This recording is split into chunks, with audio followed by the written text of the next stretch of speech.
यह एक पिता की इमोशनल कहानी है। जब मैं घर से गुस्से में बड़बड़ाते हुए निकल आ रहा था और बस स्टैंड की तरफ आगे बढ़ने लगा, मैं मन ही मन बड़बड़ा रहा था, पता नहीं कितने पैसे छुपा के रखे हैं, लेकिन मेरे लिए एक बाइक नहीं ले सकते। अब मैं यहाँ से चला जाऊँगा और तब तक नहीं वापस आऊँगा जब तक मैं खुद के पैसे से बाइक न खरीद लेता। इतना सोचते ही रहता था, तभी मेरे पैरों में कुछ चुभने का एहसास हुआ। नीचे देखा तो समझ आया कि जल्दबाजी में पापा के जूते पहन आया हूँ। उन जूतों में कील उभरी हुई थी जो मेरे पैरों में बार बार घाव दिए जा रही थी, लेकिन उस समय गुस्सा अधिक था तो मैं बड़बड़ाते हुए आगे बढ़ गया। एकाएक मुझे याद आया कि मैं पापा के पर्स भी साथ ले आया हूँ।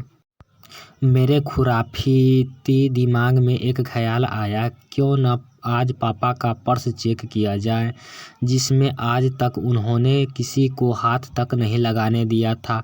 पता नहीं कौन सा खजाना छुपाया है इस पर्स में जो किसी को हाथ नहीं लगाने देते थे। जब मेरे पापा का वह पुराना पर्स खोला तो उसमें पैसे तो नहीं मिले, लेकिन पैसों की जगह पर एक डायरी रखी हुई थी। तब मैंने सोचा, ओहो, तो यहाँ खजाना छुपाया है।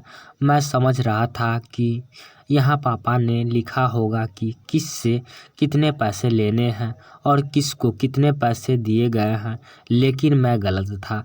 जब मैंने उस छोटी सी डायरी को पहला पेज खोलकर देखा तो वहाँ पर जो लिखा था वह थोड़ा सीरियस कर देने वाला था।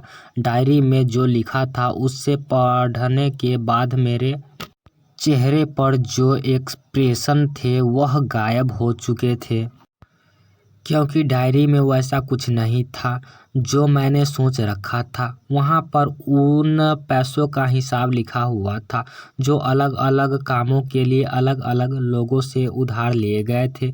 उन लिस्ट में कंप्यूटर के नाम पर भी पैसे लिए गए थे। कुछ यूँ लिखा हुआ था कि 50,000 बेटे के कंप्यूटर के लिए। यह वही कंप्यूटर था जिससे मैं आज तक यूज कर रहा हूँ, लेकिन मुझे यह पता नहीं था उन कंप्यूटर को खरीदने के लिए पैसे कहाँ से आए थे, लेकिन आज पता चल रहा था। मुझे आज भी याद है जब मैंने पहली बार कैमरे के लिए जिद की थी, जो मेरे पापा ने मुझे 2 हफ्ते बाद मेरे बर्थडे पर लाकर दिया था, जिसे देखकर मैंने बहुत खुश हुआ था। और मुझे खुश देखकर मुझसे कहीं ज़्यादा अगर कोई खुश था तो वह थे पापा। अब मेरे चेहरे से गुस्सा एकदम गायब हो चुका था। जब मैंने आगे का पत्र पलटा तो वहाँ पर कुछ 20 इच्छाएं लिखी हुई थी। पहली जो 20 थी उसमें जो लिखा हुआ था, अच्छे जूते पहनना। यह बात मेरी कुछ समझ नहीं आई। तभी मेरा पाँव अचानक सड़क पर भरे हुए पानी पर जाता पड़ा और तभी मेरे पाँव में कुछ गीलापन होने का एहसास हुआ। जब मैंने जूता उतार कर देखा तो उसका ताला टूटा हुआ था। यह देखकर मुझे डायरी में लिखी बात याद आ गई।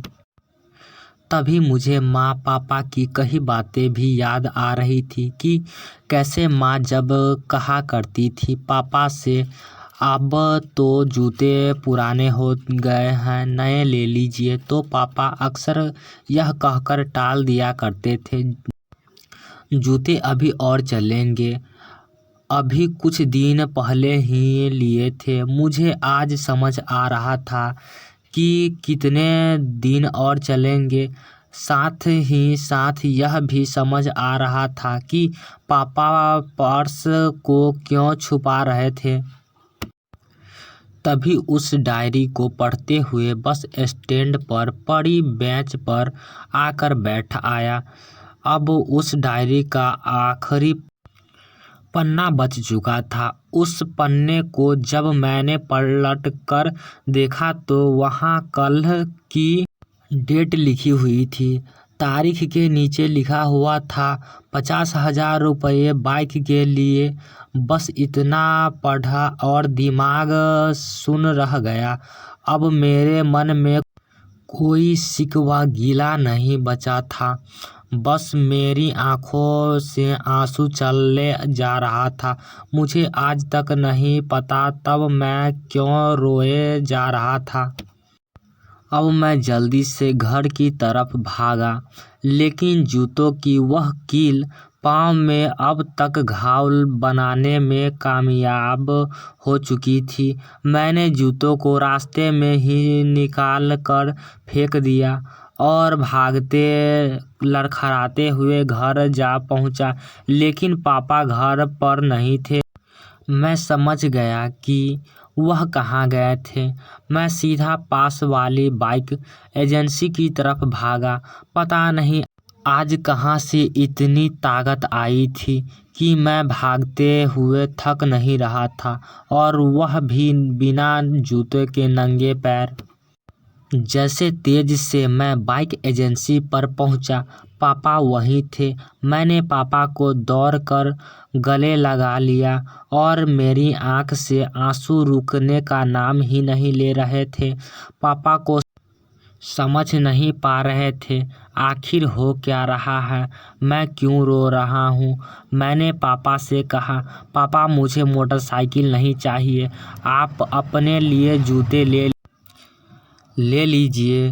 अब आज से मैं जो भी करूँगा अपनी मेहनत से अपने बलबूते पर पढ़कर करूँगा।